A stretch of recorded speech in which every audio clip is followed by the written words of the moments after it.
Bible में पढ़ते हैं जब भी यीशु मसीह कहीं गए दुष्ट आत्मा चिल्ला उठे और उन्होंने कहा तू सर्वशक्तिमान परमेश्वर का पुत्र मसीह है। वो इस बात से घबराते थे, इस बात से डरते थे। वो जानते थे कौन हमारे बीच में है। लोगों को प्रकाशन नहीं था, पतरस को मिला कि ये कौन है, लेकिन दुष्ट आत्माओं को भी मालूम था। और कई जगह बाइबल में लिखा है यीशु मसीह दुष्ट आत्माओं को चुप करा देते थे, कहते चुप कर, क्योंकि कुछ बातें ऐसी थी जो उस समय तक प्रकट नहीं होनी थी। कुछ बातें ऐसी थी जिसे छुपाना उस समय जरूरी था, नहीं तो प्रभु यीशु मसीह कभी भी सलीब पर ना जा पाते। अगर सबको पता लग जाता वो कौन है तो वो सलीब पे कैसे जाते। सलीब पर जाना जरूरी था, आपके लिए, मेरे लिए, हमारे गुनाहों के लिए, हमारे पापों के लिए, हमारी बीमारियों के लिए। और प्रभु यीशु मसीह ने कहा मैं मरूंगा और तीसरे दिन मुर्दों में से जिंदा हो जाऊंगा। हालेलुया। अगर प्रभु यीशु मसीह मरते नहीं तो कभी भी शैतान और मौत हारती नहीं। परमेश्वर का पुत्र इसलिए प्रकट हुआ कि शैतान के कामों को नाश करे। सब कहे नाश करे। अब उसके कामों को नाश करने के लिए बेशक लोगों में से दुष्ट आत्मा निकाले, वो भी शैतान का काम था। मिर्गी पड़ती थी, मिर्गी वालों में से दुष्ट आत्मा निकाले, बीमारों में से दुष्ट आत्मा निकाले या उनको चंगा किया, वो शैतान के काम थे। बहुत सारे पापियों ने, गुनाहगारों ने अपना मन फिराया, वो भी शैतान के काम थे। लोगों ने बुरे काम छोड़ दिए। वैश्यावृत्ति में पड़ी हुई औरतों ने वैश्यावृत्ति छोड़ दिया। आदमियों पुरुषों ने भी व्यभिचार छोड़ दिया। ये भी शैतान के काम थे। लेकिन यहीं पर काम पूरा नहीं होना था। मृत्यु को हराना जरूरी था, क्योंकि अगर मौत नहीं हारती हमें कभी भी नया जीवन नहीं मिलता। हम कभी भी जी उठकर परमेश्वर के स्वर्ग राज्य में दाखिल ना हो पाते। इसलिए प्रभु यीशु मसीह के जरूरी था, मौत को हराने के लिए मरना जरूरी था। मौत के साथ कुश्ती लड़नी जरूरी थी, क्योंकि कोई भी मनुष्य मौत पर फतेह नहीं पा पाया। बाइबल में हम ऐसे लोगों के बारे में पढ़ते हैं, हनोक था और एलिया के बारे में पढ़ते हैं। ये वो लोग थे जो जिंदा उठाए गए, जिनको मौत नहीं देखनी पड़ी। लेकिन बाइबल में हम ऐसे लोगों को भी देखते हैं जो मर गए थे, जो कब्र में थे, जिंदा हो गए और कुछ साल के बाद फिर मर गए। लेकिन हम जब प्रभु यीशु मसीह को क्रूस पर देखते हैं, मालूम है जब प्रभु यीशु मसीह ने क्रूस पर गए, बाइबल में लिखा है चट्टानें तड़क उठी, कब्रें खुल गई और जो मुर्दे सोए हुए थे, मरे हुए थे, वो जी उठे और यरूशलेम में गए और बहुत सारे लोगों को दिखाई दिए। हालेलुया। तीसरे दिन यीशु मसीह ने मृत्यु पर विजय पाई। शैतान ने यीशु को कब्र में रखने के लिए अपना पूरा जोर लगा दिया, अपनी पूरी ताकत लगा दी, अपनी सारी शक्ति लगा दी, अपने सारे हथियार उसने इस्तेमाल किए ताकि प्रभु यीशु मसीह कब्र के अंदर ही रहना चाहिए, बाहर नहीं आना चाहिए। क्योंकि उसको मालूम था, यीशु ने कई बार कहा मैं मरूंगा तीसरे दिन जिंदा हो जाऊंगा, मैं मरूंगा तीसरे दिन जिंदा हो जाऊंगा। उसको मालूम था। उसने पूरे हथियार, अपनी पूरी ताकत, अपनी पूरी शक्ति झोंक दी, लेकिन प्रभु यीशु मसीह ने तीसरे दिन उसके ऊपर फतेह प्राप्त किया। हालेलुया। इसलिए अब हमें मौत रोक नहीं सकती। एक विश्वासी के लिए मौत अब नीचे जाना नहीं है, प्रमोशन बन गया है।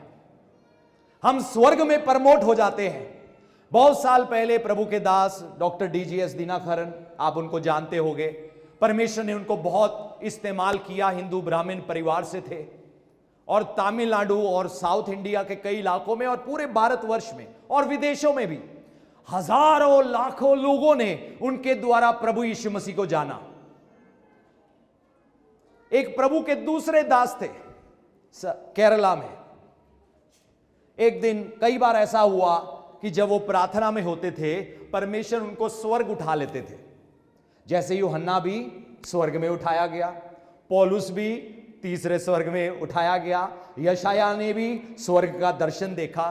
तो इसी तरह से वो कई बार ऐसा हुआ कि वो स्वर्ग में उठाए जाते थे। एक दिन ऐसी प्रार्थना में थे, वो स्वर्ग में उठाए गए, और जब वो स्वर्ग में गए, उन्होंने देखा उस दिन स्वर्ग में हर समय जश्न होता है, हर समय खुशी होती है, कोई दुख नहीं, तकलीफ नहीं, उदासी नहीं, घोड़े के जैसा लंबा सा मुंह किसी ने लटकाया नहीं होता।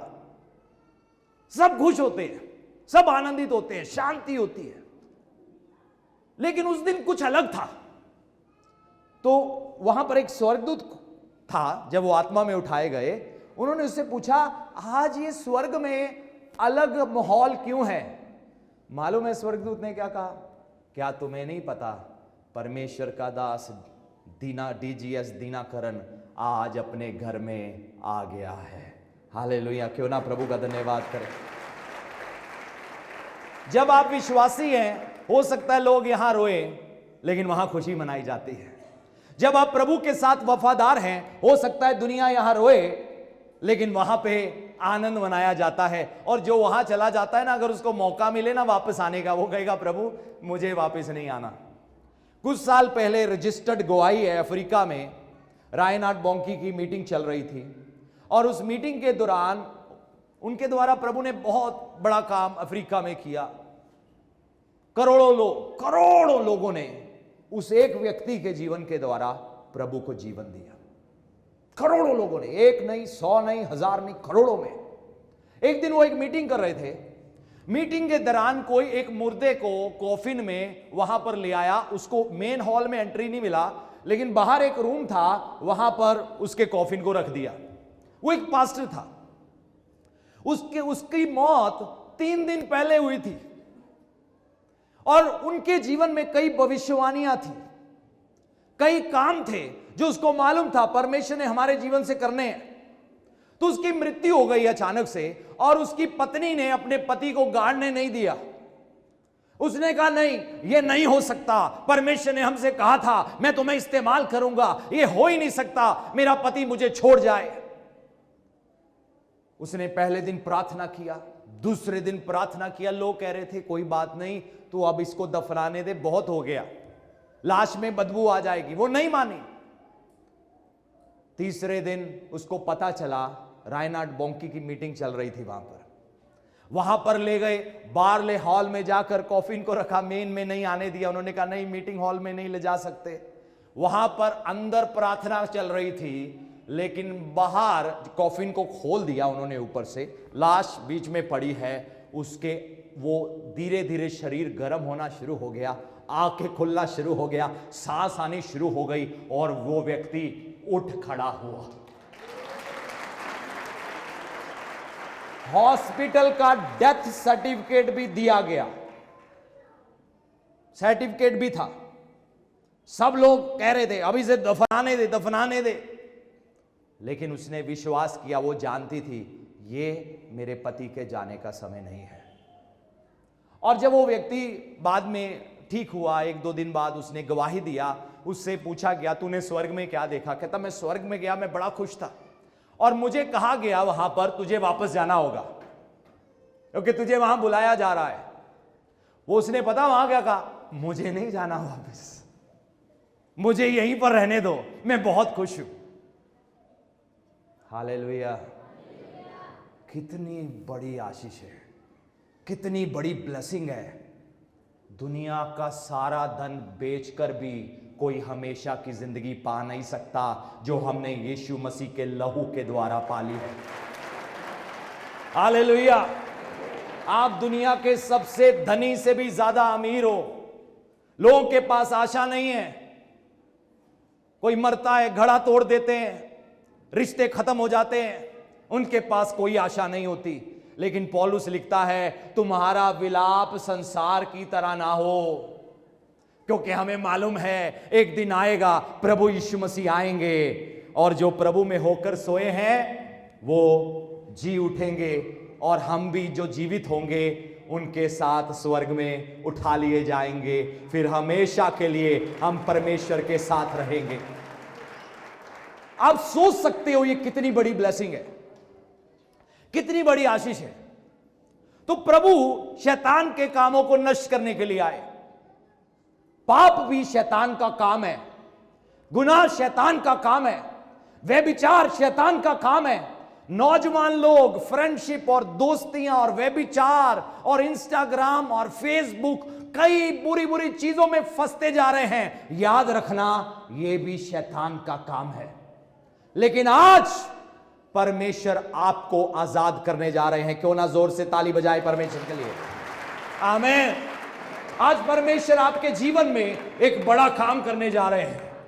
मैं बाइबल में पढ़ना चाहता हूं, जो मैं पीछे बैठा था, प्रभु का सामर्थ मैंने अनुभव करना शुरू किया और एकदम से परमेश्वर की आत्मा ने मेरे अंदर एक वचन डाला और हम पढ़ेंगे उसके बारे में। उत्पत्ति की किताब 32वां अध्याय 26 आयत पहले पढ़ेंगे। क्या लिखा है? याकूब क्या करता है, उसका एक स्वर्गदूत परमेश्वर के दूत के साथ सामना होता है।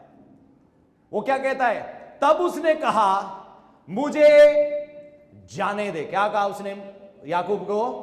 मुझे, क्योंकि सुबह होने वाली है, भोर होने वाला है।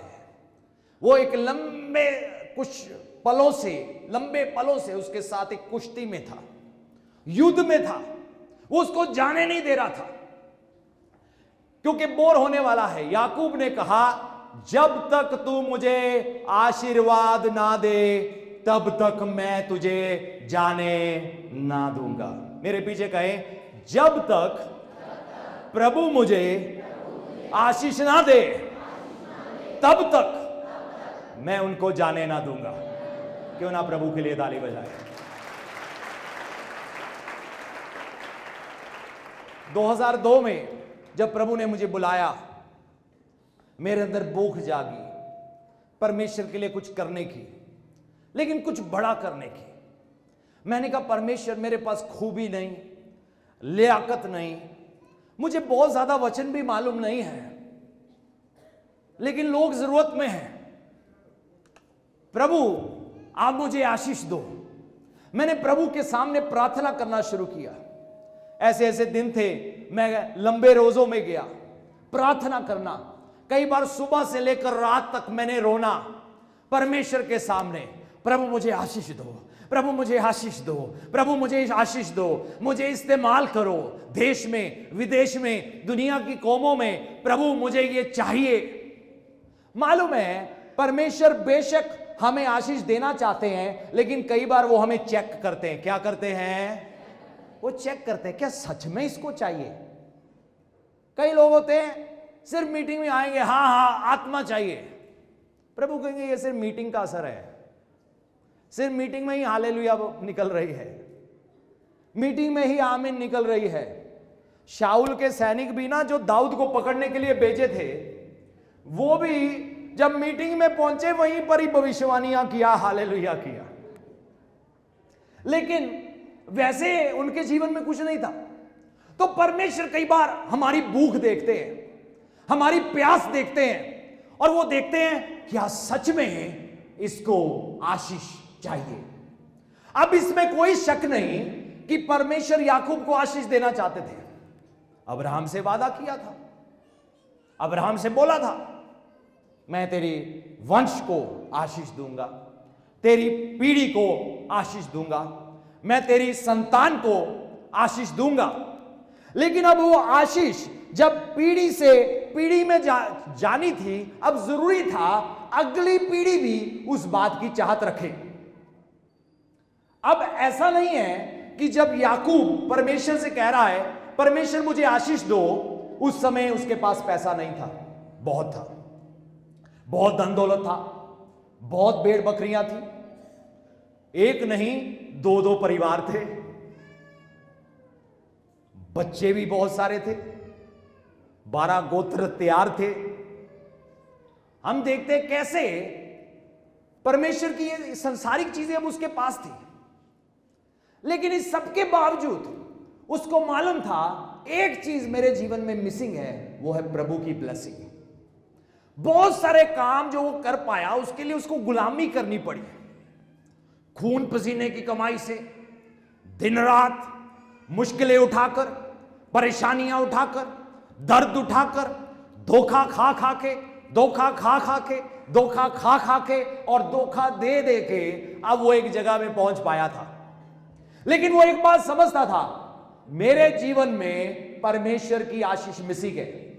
उसको मालूम था जो कुछ भी मैंने किया अपनी बुद्धि से किया, अपनी समझ से किया, अपनी ताकत से किया, अपनी एजुकेशन से किया, अपने नाम से किया, लेकिन प्रभु की ब्लेसिंग से नहीं किया। मालूम है बाइबल में लिखा है, जो धन परमेश्वर की ओर से होता है उसके साथ दुख नहीं मिला होता।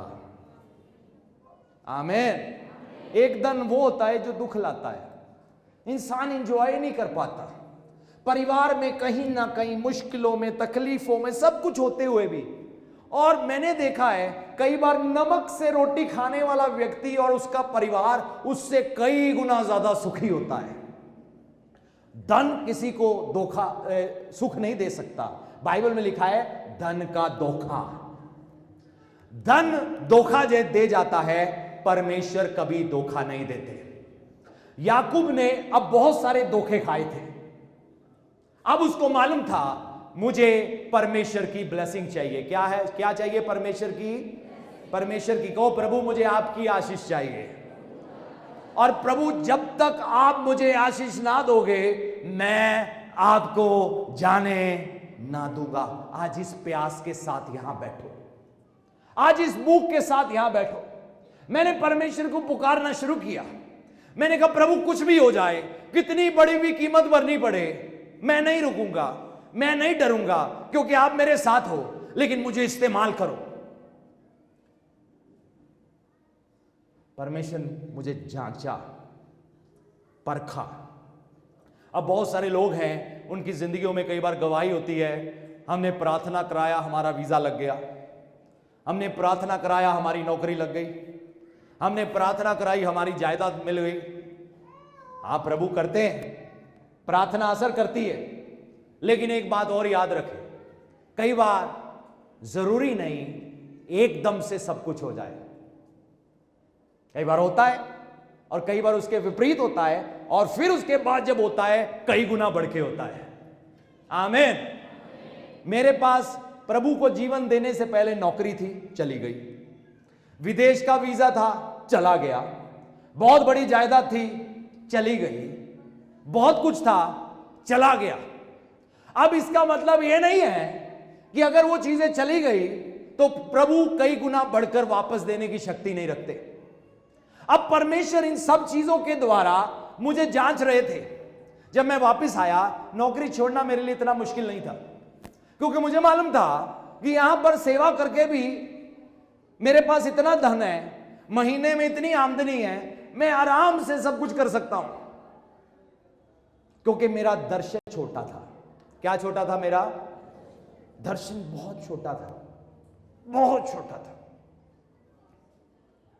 परमेश्वर का मेरे लिए दर्शन बहुत बड़ा था। आमीन। बाइबल में क्या लिखा है? जितना ऊंचा आकाश पृथ्वी से है, उतने ही बड़े विचार परमेश्वर के हमारे लिए हैं। आप ताली बजा सकते हो। आपने अपने लिए जितना सोचा हुआ है ना, अपने बच्चों के लिए जितना सोचा हुआ है ना, उससे कई गुना ज्यादा परमेश्वर अपने सब बच्चों के लिए सोचते हैं। हालेलुया। कई गुना ज्यादा परमेश्वर आपके लिए सोचते हैं। कई गुना ज्यादा परमेश्वर आपको आशीष देना चाहते हैं। कई गुना ज्यादा परमेश्वर आपको बरकत देना चाहते हैं। कई गुना ज्यादा परमेश्वर आपको इस्तेमाल करना चाहते हैं। मैं सोचता था मेरे पास काफी है सेवा करने के लिए, क्योंकि मेरा दर्शन छोटा था। करते करते जाता गया, जाता गया, जाता गया, जाता गया, नुकसान होता गया। गांव की जमीन, घर बार, पैसे, बैंक बैलेंस, जाता जाता जाता जाता जाता जाता करीब करीब सब कुछ चला गया। मुझे याद है वो दिन मैं पठानकोट में था। उस रात मैं रोया प्रभु के सामने। मैंने कहा प्रभु, मुझे मालूम नहीं अगर इंसान के पास कुछ भी ना हो कैसे जिया जाता है, क्योंकि मैं जिंदगी में कभी भी ऐसे हालात में नहीं रहा। मैंने प्रभु से प्रार्थना की और मैंने परमेश्वर से उस दिन कहा, प्रभु कुछ भी हो जाए, एक चीज मैं मांगता हूं, सोना नहीं चाहिए, चांदी नहीं चाहिए, जमीन नहीं चाहिए, जायदाद नहीं चाहिए, नाम नहीं चाहिए, शान नहीं चाहिए, आप मुझे बस इस्तेमाल करो अपनी महिमा के लिए। हालेलुया। मैं आपसे सच बोल रहा हूं, एक ही चाह था, प्रभु इस्तेमाल करो। कोई बात नहीं, चला गया पैसा, कोई बात नहीं, चली गई नौकरी, कोई बात नहीं, सब कुछ छोड़कर आ गया, प्रभु कोई समस्या नहीं, लेकिन एक चीज मेरे जीवन में खाली ना जाए कि आप मुझे इस्तेमाल ना करो। मेरी हमेशा यही प्रार्थना होनी, हमेशा एक ही चाहत होनी, परमेश्वर मुझे इस्तेमाल करो, परमेश्वर मुझे इस्तेमाल करो, परमेश्वर मुझे इस्तेमाल करो। कहीं भी आराधना में जाना, मैंने फूट फूट के रोना शुरू कर देना। लोगों ने सोचना शायद टूटा हुआ है, शायद कोई पाप कर बैठा इसलिए फूट फूट के रो रहा है। नहीं नहीं, ना ही मैं टूटा था और ना ही मैंने कोई पाप किया था, मैं सिर्फ इसीलिए रोता था, प्रभु मुझे इस्तेमाल करो, जब तक आप मुझे आशीष ना दोगे मैं आपको जाने ना दूंगा। हालेलुया। आपके अंदर ये चाहत होनी चाहिए, वो डिजायर, वो लॉन्गिंग, वो तड़प, वो दर्द, जहां बाकी सब चीजों से बढ़कर आपको परमेश्वर चाहिए, बाकी सब चीजों से बढ़कर। बहुत सारे लोग हैं प्रभु के पास अलग अलग कारणों से आते हैं, चंगाई के लिए आते हैं, छुटकारे के लिए आते हैं। प्रभु के पास भी आए, प्रभु ने चंगा किया, बाय बोला और चले गए, वापस नहीं आए। कुछ थे वापस आए, प्रभु के साथ चले। एक दिन प्रभु ने, यूहन्ना के जो चेले थे, जो बाद में प्रभु के चेले बने, प्रभु यीशु के पीछे हो लिए और प्रभु उनसे पूछते हैं, तुम्हें मुझसे क्या चाहिए? क्या कहा प्रभु ने उसे? तुम्हें मुझसे क्या चाहिए? क्या ढूंढते हो? क्या खोजते हो? What do you seek? आज हम यहां क्या खोजते हुए आए हैं? मालूम है, मत्ती रचित सुसमाचार 6 अध्याय दिखाओ जरा, और 33 आयत में क्या लिखा है आपको मालूम होगा, लेकिन फिर भी पढ़ लेते हैं। मत्ती रचित सुसमाचार 6 अध्याय 33 आयत में मैंने इस प्रिंसिपल को, इस सिद्धांत को अपनी जिंदगी में अपनाया है। आप भी अपना लो, अच्छे रहोगे। पड़ोसी से कहो आप भी अपना लो, हिलाकर कहो एक दो लोगों को, आप भी अपना लो। क्या लिखा है? पहले तुम परमेश्वर की धार्मिकता क्या करो? पहले तुम उसके राज्य, सब कहें उसका राज्य। क्या? एक बार फिर से, मुझे सुनाई नहीं दिया। आप किसका राज्य बनाना चाहते हो? अपना या परमेश्वर का? यह कुंजी है, मैं आपको दे रहा हूं आज। अगर आप अपने जीवन में परमेश्वर के राज्य के लिए चाहत रखोगे और धार्मिकता की, कि प्रभु के साथ मुझे बने रहना है, प्रभु के साथ मुझे बढ़ते रहना है, प्रभु के साथ मुझे सही रिश्ते में जुड़े रहना है, जो यीशु के लहू के द्वारा संभव हुआ, मुझे परमेश्वर को प्रसन्न करना है, इसलिए तुम परमेश्वर के राज्य और उसकी धार्मिकता की खोज करो, तो ये सब वस्तुएं, कौन सी वस्तुएं? कहें ये सब वस्तुएं। थोड़ा और ऊंची बोलो, आपकी आवाज मेरे से ऊंची होनी चाहिए। हाँ, ये जो भी आपको चंगाई, छुटकारा, पैसा, नौकरी, जीवन का सुख, आपको बार बार किसी के हाथ रखवाने की जरूरत नहीं पड़ेगी। मैं प्रभु के बहुत बड़े बड़े अभिषिक्त सेवकों के साथ देश में, विदेशों में, कई जगह में मिला, उनके साथ सेवा किया, उनके साथ मीटिंग्स किया, कॉन्फ्रेंसेस किया, सब कुछ किया। लेकिन मैं प्रभु का धन्यवाद उनकी जिंदगियों के लिए, अगर मेरे लिए किसी ने प्रार्थना किया, धन्यवाद। लेकिन यह एक सिद्धांत है जो मैंने जीवन में अपनाया। यह एक सिद्धांत है। मैंने कहा अगर मैं परमेश्वर के राज्य का खोजी हूं तो एक बात पक्की है, तो ये सब वस्तुएं मुझे मिल जाएंगी। हालेलुया। अगर आपके अंदर परमेश्वर के राज्य के लिए तड़प है, प्रभु यीशु मसीह क्या करने आए थे? राज्य के लिए आए थे ना।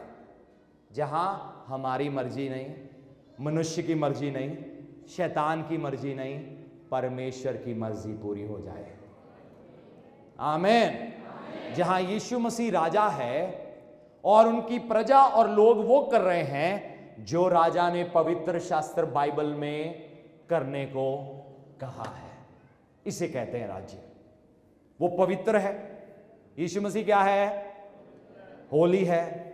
इंग्लिश में कहते हैं होली, हिंदी में कहते हैं पवित्र, पंजाबी में कहते हैं खालस। बाइबल में लिखा है वो खालस है, वो पवित्र है, वो होली है, उसमें कोई गुनाह नहीं। और बाइबल में और पता क्या लिखा है? बाइबल में यह भी लिखा है उसके राज्य का कभी अंत नहीं होगा।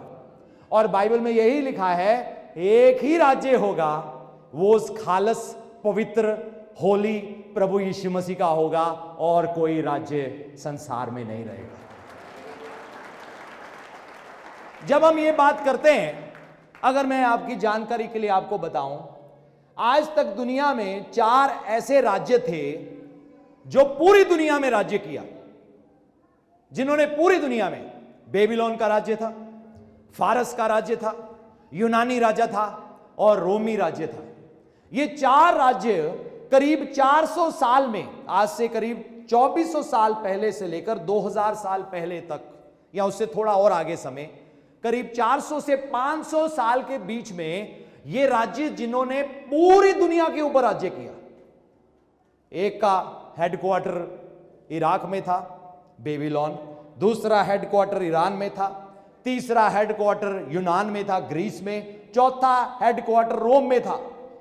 और बाइबल में लिखा है इन 4 के बाद 5वां कोई भी ऐसा देश या ऐसा राज्य नहीं उठेगा जो पूरी दुनिया के ऊपर हुकूमत करे। अंग्रेजों ने करना चाहिए, 60-70% दुनिया के ऊपर किया। जापानी लोगों ने भी कुछ हिस्से पर कुछ समय राज्य किया, लेकिन कोई भी ऐसा नहीं बना जिसने पूरी दुनिया के ऊपर राज्य किया हो। मालूम है क्यों? दानियल की किताब में भविष्यवाणी लिखी है, इन 4 राज्यों के बाद एक नया राज्य उदय होगा। एक छोटा सा पत्थर वो मूर्ति जो देखी थी उससे टकराएगा और वो मूर्ति चूर चूर हो जाएगी, और वो छोटी सी चट्टान, छोटा सा पत्थर एक बड़े पहाड़ में बदल जाएगा और पूरी पृथ्वी पर फैल जाएगा।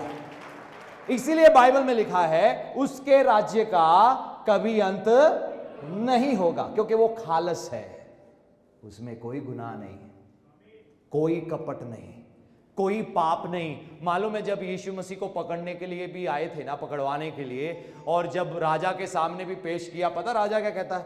मुझे इसमें कोई दोष दिखाई नहीं देता, मुझे इसमें कोई दोष नहीं दिखता। यीशु से पूछता है तुम अपने बारे में कोई सफाई देना चाहते हो? यीशु मसीह चुप है, और फिर कहता है तुम्हें पता है मेरे पास अधिकार है तुम्हें छोड़ने का और तुम्हें पकड़वाने का। प्रभु ने कहा तेरे पास मेरे ऊपर कोई अधिकार नहीं है, अगर है तो इसलिए है क्योंकि तुझे ऊपर से दिया गया है, ताकि तू वो करे जिसके द्वारा पूरी दुनिया के लोग अपने गुनाहों से आजादी पाए। हालेलुया। कल मैं एक बात कर रहा था, प्रभु यीशु मसीह ने कहा मैं दुनिया में धर्मियों को नहीं लेकिन पापियों को बचाने आया हूं। किसको बचाने आया हूं? मालूम है दुनिया में 2 तरह के लोग होते हैं, एक धर्मी हैं, एक पापी हैं। अब ये धर्मी वाले कौन से हैं? ये धर्मी वाले वो हैं जो कहते हैं आप पे ही पहुंच जाएंगे। क्या करेंगे? आप पे ही। बाइबल में लिखा ना, एक दिन मंदिर में गया एक धर्म आगू और दूसरा चुंगी लेने वाला। वो कहता है परमेश्वर धन शुक्र है तुहाडा, मैं चुंगी लैन वाले वर्गा नहीं हाँ, मैं अपना दशमांश देना हाँ, मैं इदा करदा हाँ, मैं उदा करदा हाँ, मैं गालां नहीं कढ़दा, मैं दान पुन करदा हाँ, लोगों को रोटी खवाना हाँ। वो अपने कामों में घमंड महसूस कर रहा था। लेकिन दूसरा पता क्या कहा? प्रभु मैं पापी इंसान हूं, मैं गुनाहगार हूं, मैं इस योग्य भी नहीं कि आपकी ओर नजर उठा के देख सकूं। बाइबल में लिखा है उस चुंगी लेने वाले ने उस दिन परमेश्वर से आज़ादी पाई, ब्लेसिंग पाई, निजात पाई, उसकी प्रार्थना सुनी गई। अब प्रभु यीशु मसीह के समय में भी बहुत सारे ऐसे थे जो कहते थे हम अच्छे हैं, दूसरों से आप पे पहुंच जाएंगे, कुछ ऐसा करेंगे, कुछ ऐसा दान पुण्य करेंगे, कुछ ऐसे अच्छे अच्छे काम करेंगे। अच्छे काम करना अच्छा है, लेकिन पवित्र शास्त्र बाइबल में लिखा है हमारी धार्मिकता फटे हुए कपड़ों के समान है। कोई नहीं उस दिन कह सकता परमेश्वर मैंने आपके लिए जलन रखा, देखो मैं पहुंच गया, परमेश्वर मैं आपके लिए मर के यहां पर पहुंच गया। कोई नहीं कह सकता मैंने अपना सारा धन दौलत गरीबों को खिला दिया, मैं पहुंच गया। नहीं, कोई भी पहुंच नहीं सकता। एक ही रास्ता है, वो है प्रभु यीशु मसीह, जिसने कहा मार्ग मैं हूं, सत्य मैं हूं और जीवन मैं हूं। सबने कहा एक है, एक है, एक है, एक है। यीशु मसीह ने कहा मैं हूं। और उस समय के जो तरमागु लोग थे ना, उन्होंने कहा ये लोगों को धोखा देता है। उन्होंने मुर्दे जिंदा होते हुए देखे, दुष्ट आत्मा निकलते हुए देखे, बीमार चंगे होते हुए देखे, फिर भी विश्वास नहीं किया। मैंने ऐसे ऐसे लोग देखे हैं, कई मीटिंगों में पहुंचे होते हैं, सब कुछ देखा, फिर भी विश्वास नहीं किया। क्या विश्वास नहीं किया? यह विश्वास किया कि यीशु मसीह चमत्कार करते हैं, हां किया।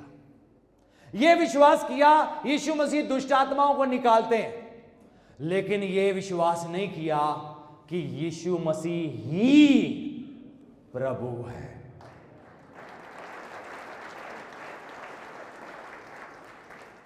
वही प्रभु है। बाइबल में लिखा है वो प्रभुओं का प्रभु और राजाओं का राजा है, और उसे वो नाम मिला है जो सब नामों से श्रेष्ठ है, कि हर एक घुटना टिक जाएगा, हर एक जुबान एक दिन मानेगी। अब वो कौन सा दिन होगा? प्रकाशित वाक्य पहला अध्याय 7वीं आयत में लिखा है। क्या लिखा है? देख ले थोड़ा स्क्रीन पे, आए हम देखें। प्रकाशित वाक्य पहला अध्याय 7वीं आयत में देखो, परमेश्वर की खूबसूरती पता क्या है? वो मनुष्य को पहले ही सब कुछ बता देते हैं। अपने आने का भी पहले बताया, अपने सलीब पे जाने का पहले दिखाया, चिन्ह और चमत्कारों का पहले बताया, यह भी बताया चेलों का जाओ और चिन्ह और चमत्कार करो, ताकि लोग जाने कि ये जो बाइबल में लिखा है ना, ये सच है। अगर ये सच है ना कि चिन्ह और चमत्कार होते हैं, ये सच है ना दुष्टात्मा निकलते हैं, तो ये भी सच है कि यीशु मसीह ही प्रभु है। मैं नहीं कह रहा, पवित्र शास्त्र बाइबल में लिखा है, और पवित्र आत्मा हमारे अंदर गवाही देता है कि यह बात 100% सच है। क्यों ना प्रभु का धन्यवाद करें। एक का साथ में क्या लिखा है? देखो वे बादलों के साथ आने वाला है, हर एक आंख उसे देखेगी, वरन जिन्होंने उसे भेदा, क्या लिखा है? वो भी उसे देखेंगे, और पृथ्वी के सारे कुल, सारी कौमें, सारी जातियां उसके कारण छाती पीटेंगी। अब ये कौन से लोग होंगे?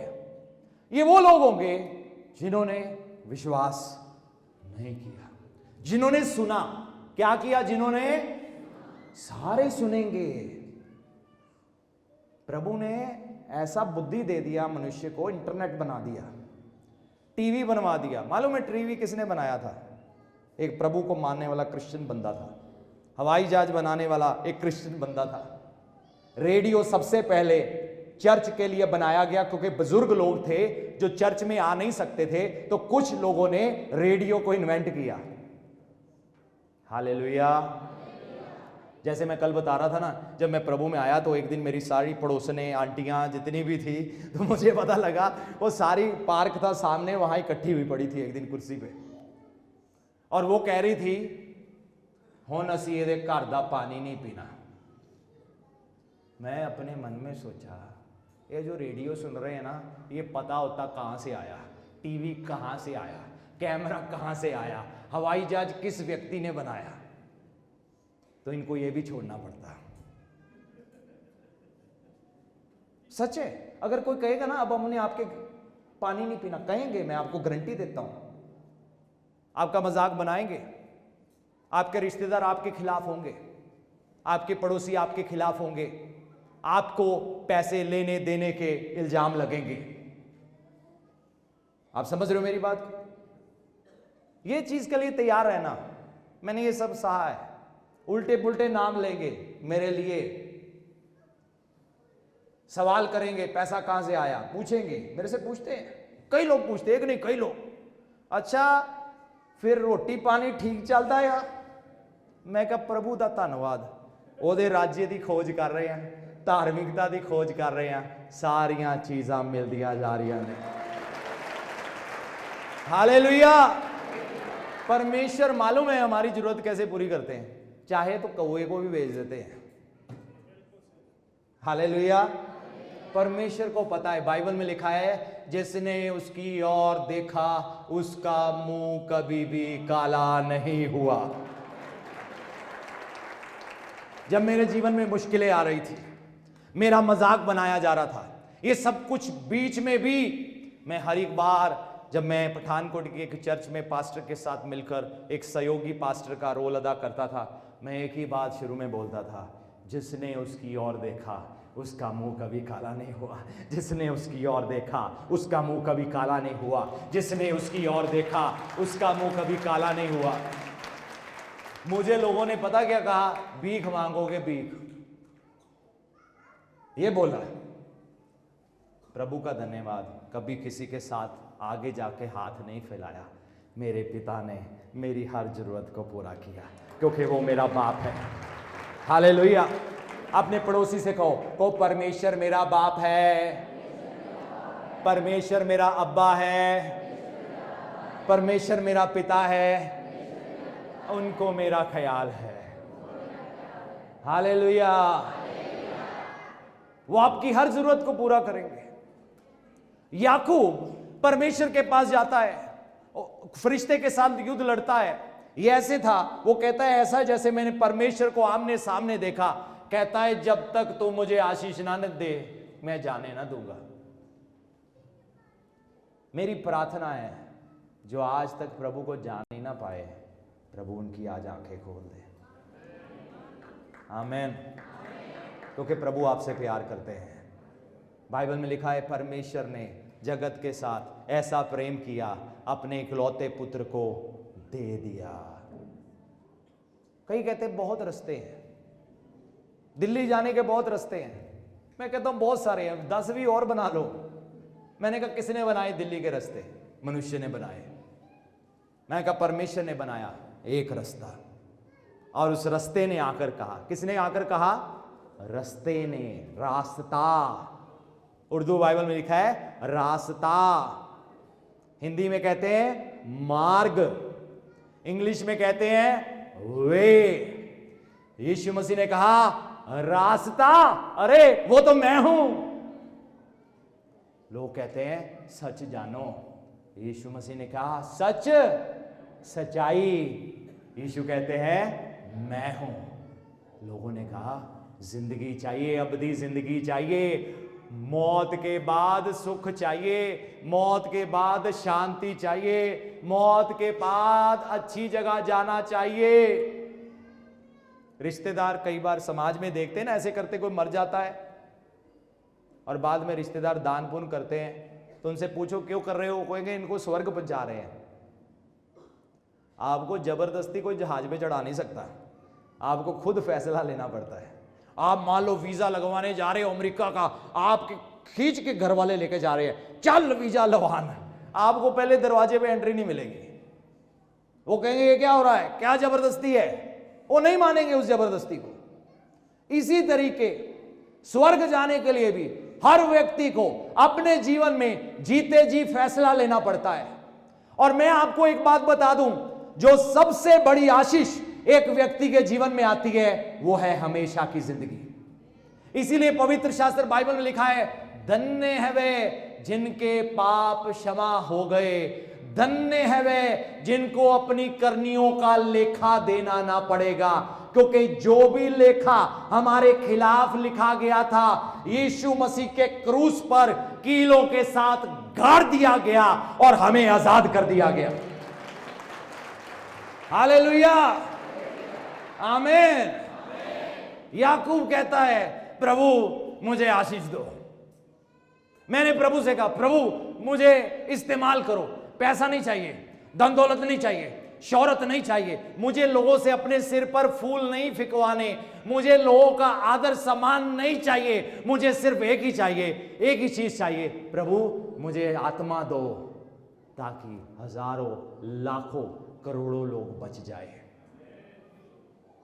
सेवकाई सेवा करने के लिए है, मनुष्य से आदर ढूंढने के लिए नहीं है, मनुष्य से सम्मान ढूंढने के लिए नहीं है। ये रूहें बचाने के लिए है, ये रूहों को संभालने के लिए है, ये लोगों को चलाने के लिए है परमेश्वर के रास्ते में। हालेलुया। एक ही प्रार्थना किया, प्रभु मुझे इस्तेमाल करो, मैं जाने नहीं दूंगा, मैं जाने नहीं दूंगा, मैं जाने नहीं दूंगा, किसी भी मीटिंग में जाना मैंने जाने नहीं दूंगा। और कहीं भी मीटिंग में जाता था ना, चाहे मैं किसी कोने में भी क्यों नहीं बैठा होता था, प्रीचर्स आते थे और कहते थे प्रभु का आत्मा कहता है वो कोने में मुझे कोई दिखाई दे रहा है, जल्दी से आगे आओ। और वहां से उठ के मैं आगे आता था और कहना, परमेश्वर आपको बहुतायत से इस्तेमाल करने जा रहे हैं, देश में नहीं दुनिया के कई देशों में आप जाओगे और प्रभु के नाम को महिमा दोगे। हालेलुया। अगर आप प्रभु के लिए भूखे हैं ना, लोग आपको ढूंढ निकालेंगे। अगर आपकी नजरें परमेश्वर पर है ना, परमेश्वर आपको खड़ा करेंगे। बाइबल में लिखा है, एक दिन परमेश्वर की नजर शाऊल के ऊपर पड़ी उसको राजा बनाने के लिए, परमेश्वर ने आत्मा उंडेला, उसको खड़ा कर दिया। फिर एक दिन परमेश्वर की नजर दाऊद के ऊपर पड़ी और प्रभु ने कहा, अरे ऐसा ही बंदा तो मैं ढूंढता था। मालूम है दाऊद की खासियत क्या थी? प्रभु का राज्य। क्या खासियत है उसकी? परमेश्वर का राज्य। पौलुस ने तिमोथी के बारे में पता क्या गवाही दिया? कहता है हर कोई अपने स्वार्थ को ढूंढता है। क्या ढूंढता है? हर कोई अपनी मिनिस्ट्री, अपनी सेवकाई, अपना नाम, मेरा कुछ अपना, मेरा जमीन, मेरा जायदाद, मेरा पैसा। यीशु मुझे करोड़पति बना दो, यीशु मुझे लखपति बना दो। प्रभु आपको बनाएंगे, कोई प्रॉब्लम नहीं है। बहुत सारे अरबों खरबों पति लोग हैं इस दुनिया में। बहुत सारी ऐसी कंपनियां हैं जो अपना कमाई का 50% प्रभु की सेवा के लिए हर महीने देती है। 60% वाले भी हैं। कोलगेट पाल्मोलिव कंपनी एक समय में, इनके जो पूर्वज थे, 90% देते थे प्रभु की सेवा के लिए। ऐसे लोग भी थे। उन्होंने कहा हमें जितना चाहिए मिल गया, कंपनी में और चीजें लगानी थी लग गया, लेकिन ये बाकी इसे प्रभु की सेवा में लगाओ।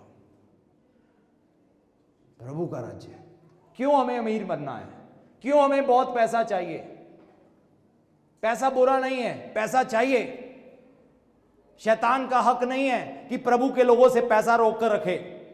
यह परमेश्वर की इच्छा है उनके लोगों के पास बहुतायत हो। इसीलिए प्रभु ने कहा, मैं तुझे दबा दबा कर, हिला हिला कर, उमड़ता हुआ तेरे झोले में डालूंगा।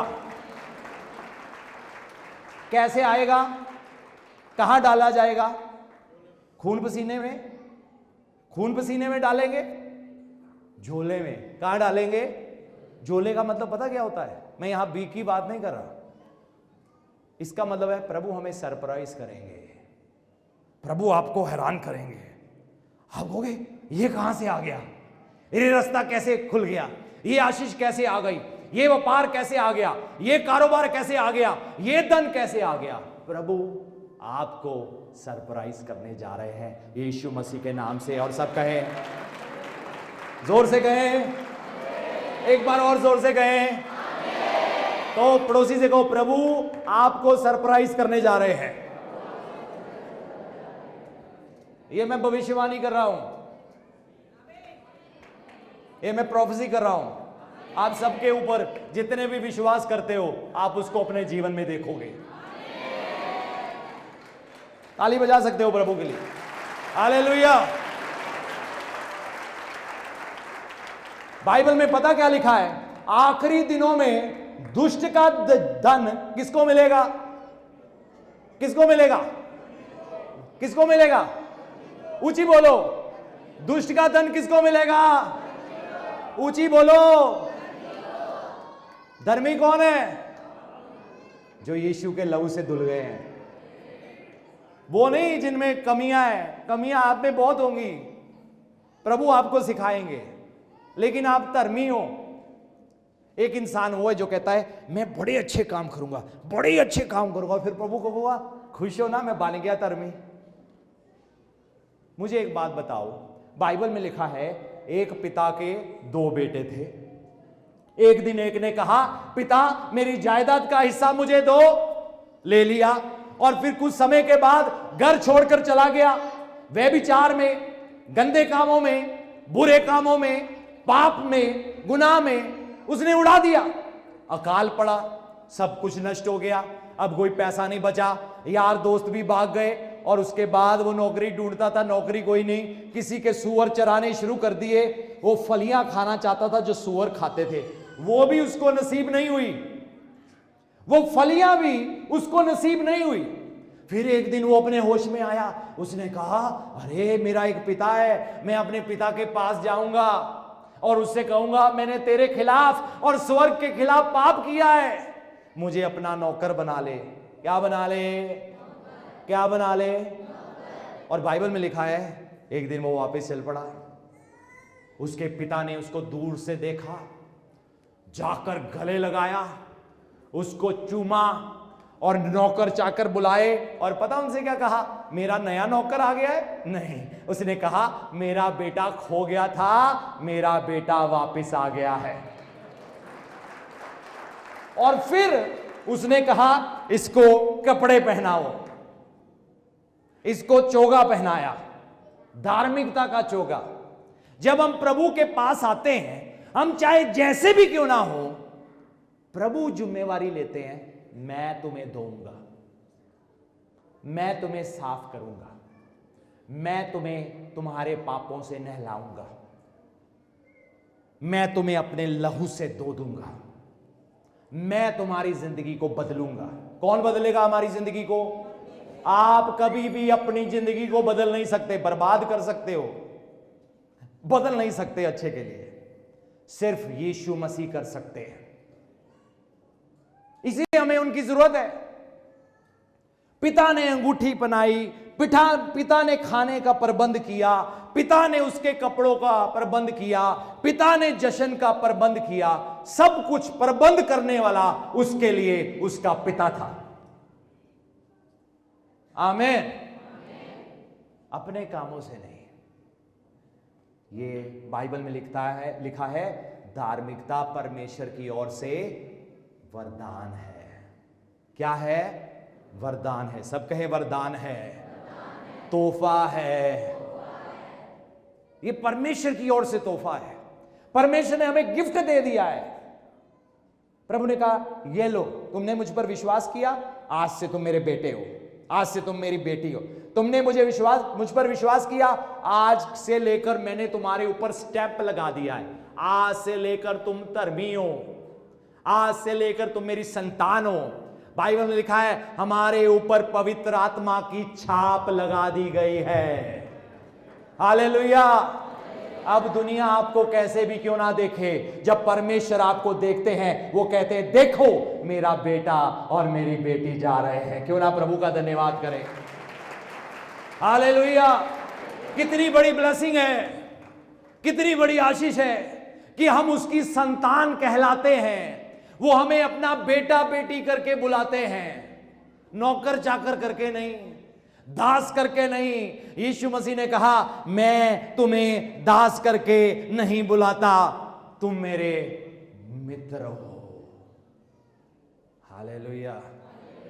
दुनिया को बनाने वाला, जिसने अरबों खरबों कायनातें बना दी, हर कायनात के अंदर, गैलेक्सी के अंदर अरबों अरबों तारे हैं, इन सब को बनाने वाला हम छोटे से मनुष्य के पास आकर कहता है तुम मेरे दोस्त हो,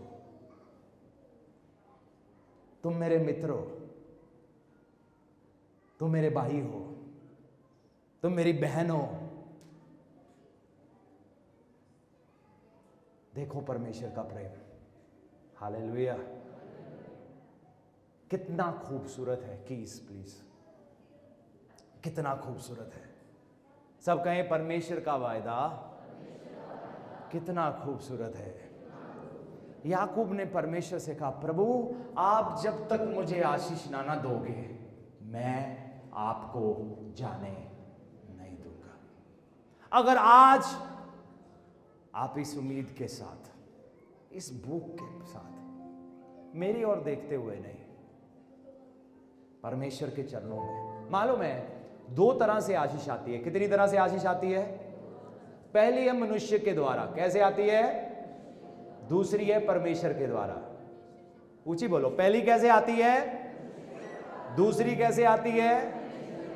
मनुष्य के द्वारा आई हुई आशीष कुछ समय के लिए होती है, परमेश्वर के द्वारा आई हुई आशीष पीढ़ियों से पीढ़ी तक होती है।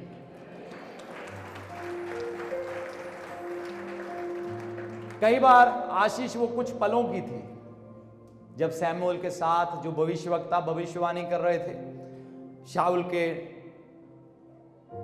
सैनिक आए, कुछ समय के लिए भविष्यवाणी किया।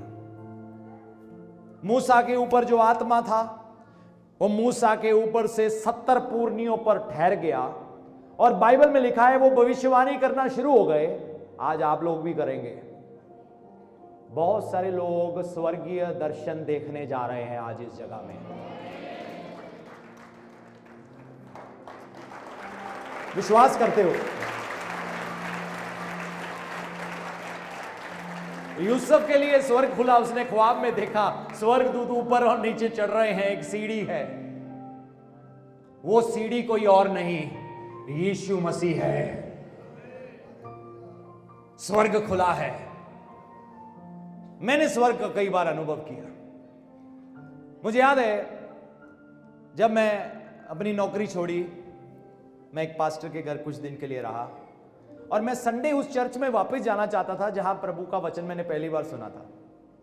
मैं वहां गया गवाही देने के लिए। मैंने पास्टर को बताया, स्कॉटिश पास्टर था, मैंने उसको बताया मेरे साथ क्या हुआ। उसने विश्वास नहीं किया, क्योंकि उसने देखा एक हफ्ते पहले आके मैं चर्च में लोगों से बहस कर रहा था। हम लोग ये होते हैं, हम लोग वो होते हैं, हम अपनी जान दे देते हैं, हम अपनी गर्दन कटा देते हैं। तो वो चुपचाप सुन रहे थे, आगे से मुझे किसी ने नहीं कुछ बोला। मैं सब ऐसी बातें बोल रहा था, हम पंजाबी होते हैं, और भी बहुत कुछ बोला जो मैं यहां पब्लिकली बोलना नहीं चाहता। उन्होंने कुछ नहीं कहा, अजीब सी नजर देख रहे, मैं बड़े अजीब सा देख रहे थे, कुछ बोलते तो सही, हाँ ना भी नहीं किया, बस एक मुस्कुराहट थी। अब अगले हफ्ते वहां जाकर यह बात बता रहा हूं, उन्होंने विश्वास नहीं किया। वर्शिप खत्म हुई, बच्चों को लेकर जाने लगे, मैं वहां बैठा था, प्रभु का आत्मा जोर से मेरे ऊपर उतरा। मैं कुर्सी पर बैठा था और एकदम मैं नीचे गिर गया और मैं जोर से परमेश्वर को महिमा देना शुरू किया। पास्टर आगे आए, उन्होंने मेरा हाथ पकड़ के मुझे उठाया, मुझे माइक दिया। स्कॉटिश लोग बैठे हुए थे। मैंने अंग्रेजी में अब अपनी गवाही दे रहा था। मैंने पता क्या गवाही दिया? मैंने कहा, कलीसिया, प्रभु यीशु मसीह बहुत जल्दी वापस आने वाले हैं।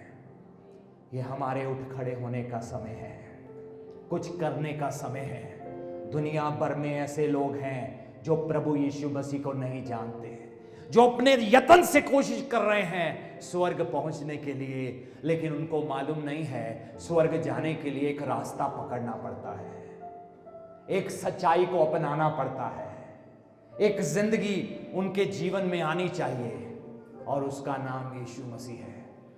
कलीसिया में सब लोग बैठे हुए ये बात सुन रहे थे, सब हैरान थे, भौचक्के थे। मेरी गवाही खत्म हुआ, कुछ समय के लिए पूरा चर्च सुन था और मैं भी सुन था, लेकिन मुझे क्या मालूम था परमेश्वर ने मुझे एक मकसद के लिए चुना है। आज प्रभु आप लोगों के ऊपर एक बोझ देंगे, उनके राज्य के लिए, उनकी कलीसिया के लिए, आपके जीवन में छुड़ाएंगे आपको आज चंगा भी करेंगे। लेकिन मैं चाहता हूं जो यहां लहर चले वो यहीं तक सीमित ना रहे, वो एक मनुष्य तक ना रहे। हां बड़ी अच्छी मीटिंग थी, दुष्ट आत्मा था निकल गया, आमीन धन्यवाद यीशु। नहीं, मैं चाहता हूं काम ऐसा हो जो फैलता ही जाए। मालूम है क्यों? क्योंकि यह परमेश्वर की महिमा का कारण है। यह सुसमाचार किसी की शक्ति से नहीं फैलता, किसी की ताकत से नहीं फैलता, ये ट्रेनिंग लेने से भी नहीं होता। कुछ लोग कहते हैं ट्रेनिंग दी जाती है, नहीं नहीं नहीं, ये ट्रेनिंग से नहीं है, ये स्वर्ग से बोझ मिलता है, ये स्वर्ग से बुलाहट मिलती है। आज बहुत सारे लोगों को इस जगह में बुलाहट मिलने जा रही है, बहुत सारे लोग सेवकाई के लिए खड़े होने जा रहे हैं, बहुत सारे सेवक लोग एक अगले चरण में सेवकाई में जाने जा रहे हैं, बहुत सारे सेवकों के लिए विदेशों में रास्ता खुलने जा रहा है। जोर से कहेंगे आमीन। आए अपने स्थानों में खड़े हो जाए।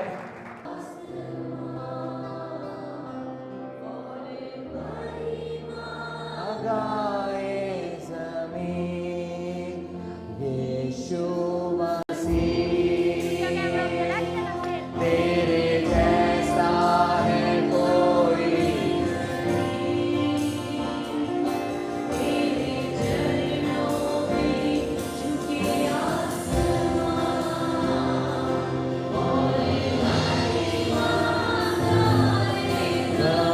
यीशु मसीह, यीशु मसीह तेरे जैसा है कोई,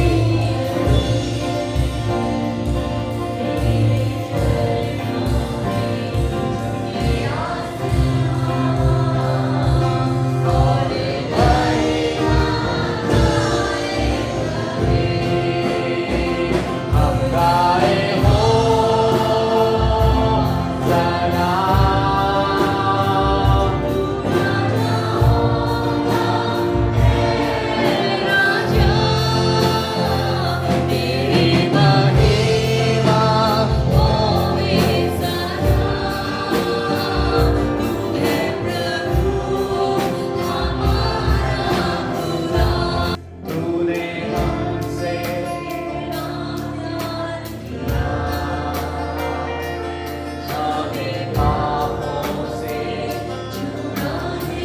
जुड़ जाए पिता के साथ। आज आपको परमेश्वर से आशीष चाहिए।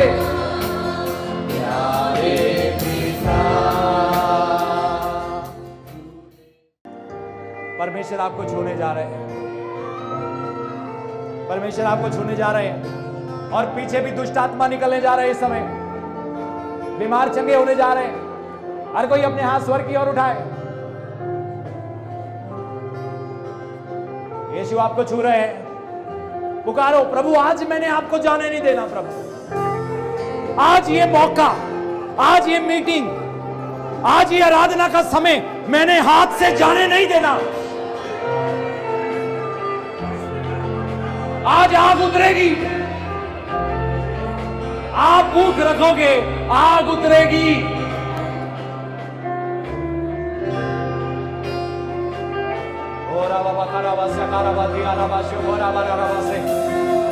भर जाए, भर जाए, भर जाए यीशु के नाम में। शूले शूले पवित्र वॉलंटियर्स रेडी रहे। और आवा का साकारा बाके रावा से रे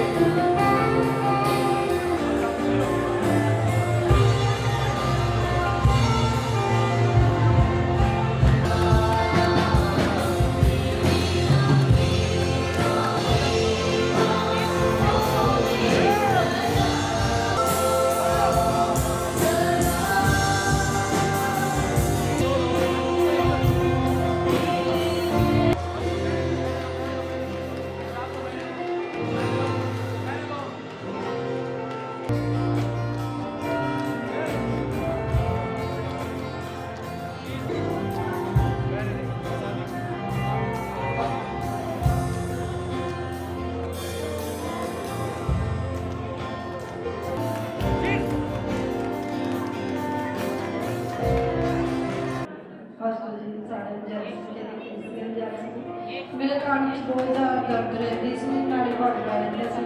ਜਦੋਂ ਰਾਤ ਦੀ ਪ੍ਰੇਅਰ ਹੋਈ ਤੇ ਦੁਆ ਹੋਈ ਤੇ ਬਿਲਕੁਲ ਮੇਰਾ ਕੰਨ ਠੀਕ है तो मैं सारा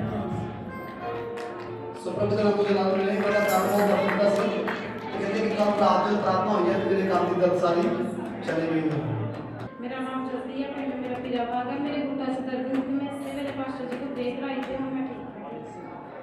पर ਤੁਸੀਂ ਜੋੜਾ ਦਾ ਦਰਦ ਨਹੀਂ ਸੀ ਅੱਛਾ ਉਹ ਪਹਿਲਾਂ ਤੁਸੀਂ ਕੀ ਨਹੀਂ ਸੀ ਕਰ ਸਕਦੇ ਹੁਣ ਕਰ ਸਕਦੇ ਹੋ अच्छा ये मुठियां बंद नहीं सी होती लेकिन ਹੁਣ बिल्कुल बंद हो रही है करके देखो पूरा हाँ मतलब दर्द नहीं हो रही उतना पहला दर्द होती सी लेकिन पूरा ठीक है परमेश्वर ਦਾ ਧੰਨਵਾਦ ਇਹ ਵਿੱਚ ਦਰਦ ਸੀ ਕਿਤੇ ਬਹੁਤ ਦਾ ਦਰਦ ਸੀ ਬਹੁਤ ਸਾਰੇ ਡਾਕਟਰਾਂ ਨੂੰ ਵਿਖਾਇਆ ਸੋ ਕਹਿੰਦੇ ਕਿ ਚੰਗਾ ਨਹੀਂ ਹੋਇਆ ਲੇਕਿਨ ਰਾਤੀ ਜਦੋਂ ਮੈਂ ਪ੍ਰਾਰਥਨਾ ਕਰਾਈ ਤੇ ਕਹਿੰਦੇ ਮੇਰੇ ਗਲੇ ਦਾ ਦਰਦ ਪੂਰਾ ਨਾ ਜਾ ਚੁੱਕਾ ਹੈ ਇਹਨਾਂ ਦਾ ਨਾਮ ਤਿੰਦਰ ਹੈ ਤੇ ਇਹਨਾਂ ਦਾ ਕੰਮ ਹੀ ਹੈ ਸੋ ਪਰਮੇਸ਼ਵਰ ਨੇ ਰਾਤੀ ਸ਼ੁਰੂ ਕੇ ਨਾਮ ਚੰਗਾ ਕੀਤਾ ਹੈ ਪ੍ਰਭੂ ਦਾ ਬਹੁਤ ਬਹੁਤ ਧੰਨਵਾਦ।